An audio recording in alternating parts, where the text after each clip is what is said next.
मिमेंटीन is NMDA receptor antagonist. अब NMDA receptors के ऊपर जो न्यूरोट्रांसमीटर आके लगता है दिस इज ग्लूटामेट, और ग्लूटामेट कराता क्या है कि जितने भी न्यूरॉन्स हैं उनको एक्साइट कराता है। अब मिमेंटीन को हम यूज़ कर सकते हैं अल्जाइमर्स को ट्रीट करने के लिए। अब अल्जाइमर्स में होता क्या है कि एसिटाइलकोलिन के लेवल्स जो होते हैं वो बहुत ज़्यादा कम होते हैं। अब ये कम क्यों हो सकते हैं? एज रिलेटेड भी हो सकता है, और इसके साथ साथ जितने भी न्यूरॉन्स हैं उनकी डेथ होती है।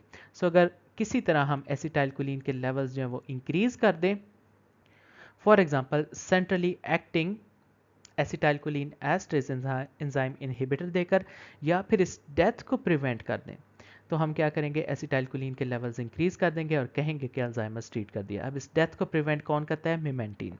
मिमेंटीन कैसे करता है कि जितने भी न्यूरॉन्स होते हैं वो ग्लूटामेट रिलीज करते हैं। ग्लूटामेट जो होता है वो NMDA रिसेप्टर्स के ऊपर जाता है, एक्ट करता है, जिसके रिस्पॉन्स में क्या होता है? कैल्शियम जो होता है न्यूरॉन्स के अंदर एंटर होता है।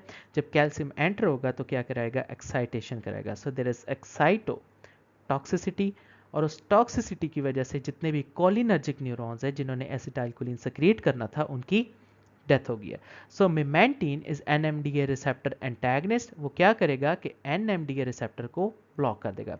जब NMDA रिसेप्टर्स ब्लॉक हो जाएंगे तो उसके ऊपर ग्लूटामेट आकर एक्ट नहीं करेगा, जिसकी वजह से सोडियम और जो कैल्शियम की एंट्री है सेल में वो ब्लॉक हो जाएगी।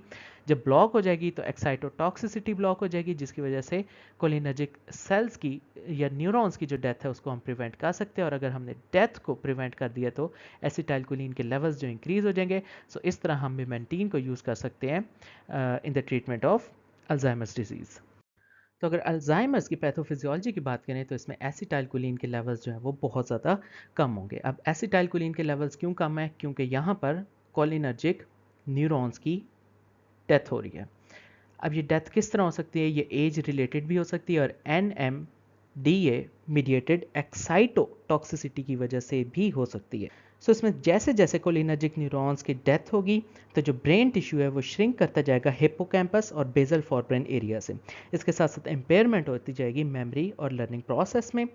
तो अगर नॉर्मली हम एक कोलिनर्जिक न्यूरॉन की बात करें तो क्या करेगा? एसिटाइलकोलिन को वेसिकल्स के अंदर पैक करेगा, देन सिक्रीट करेगा। वो एसिटाइलकोलिन जो है वो साइनेप्स में रिलीज होगी, और दूसरी साइड पर जो पोस्ट साइनेप्टिक टर्मिनल्स हैं वहाँ पर जाएगी, और जितने भी मस्कुलिनिक रिसेप्टर्स हैं उनको जाकर एक्टिवेट करेगी। अब यही एसिटाइलकोलिन साइनेप्स में मेटाबोलाइज हो सकती है by the help of acetylcholine esterase enzyme, जो कि इसको वापस चेंज कर देगा कोलिन में और एसिटिक एसिड में।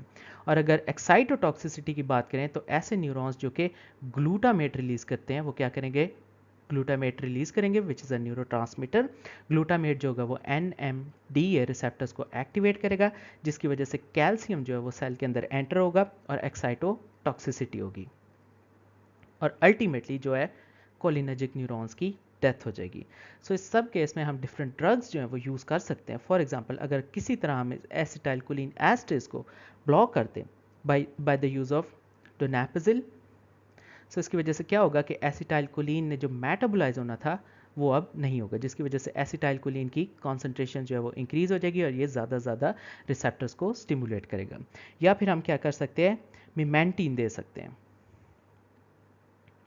अब ये मिमेंटीन क्या है? It's going to block the NMDA receptors, जिसके ऊपर ग्लूटामेट ने आकर एक्साइट करना था। सो इसने NMDA रिसेप्टर्स को ब्लॉक कर दिया, जिसकी वजह से हुआ क्या है कि सोडियम और कैल्शियम की जो एंट्री है सेल के अंदर वो ब्लॉक हो गई है या कम हो गई है, जिसकी वजह से क्या हुआ है? कैल्शियम एंटर नहीं हो रहा है, एक्साइटोटॉक्सिसिटी नहीं हो रही है, और सेल की जो डेथ है वो हमने प्रिवेंट कर दिया है। So by use of donepezil and memantine we can treat Alzheimer's disease.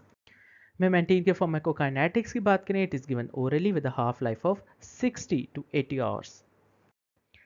Clinical use memantine को हम क्यों यूज़ कर सकते हैं? मॉडरेट से सीवियर अल्जाइमर्स को ट्रीट करने के लिए। इसकी वजह से सिर्फ सिम्टोमेटिक रिलीफ आएगा जो कि कॉग्निटिव इम्पेयरमेंट और मेमोरी इम्पेयरमेंट से रिलेटेड होगा।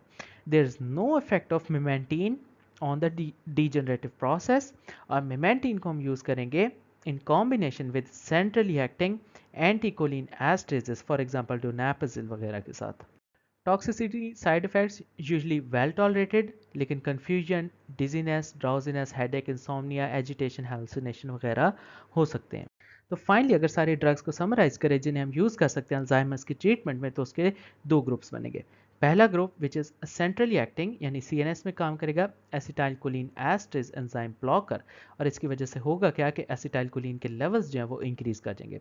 और दूसरा ग्रुप होगा which is NMDA glutamate receptor blocker, जिसकी वजह से सोडियम और कैल्शियम का जो इन्फ्लक्स होगा वो डिक्रीज करेगा, और नॉर्मली जो एक्साइटो टॉक्सिसिटी हो रही थी वो डिक्रीज हो जाएगी, जिसकी वजह से नॉर्मली जो कोलिनर्जिक सेल्स की डेथ हो रही थी उसको हम प्रिवेंट करेंगे, और अल्टीमेटली क्या होगा कि कोलिनर्जिक सिक्रीशंस जो है वो इंक्रीज हो जाएंगी, और हम कह सकते हैं कि अल्जाइमर्स को ट्रीट किया है। सो पहला ग्रुप जो कि सीएनएस में एसिटाइलकोलिन एस्ट्रेज एंजाइम को ब्लॉक करेगा और एसिटाइलकोलिन के लेवल्स को इंक्रीज करेगा, दिस इज राइवास्टिगमीन, गैलेंटामीन, डोनापाजिल और टैक्रिन।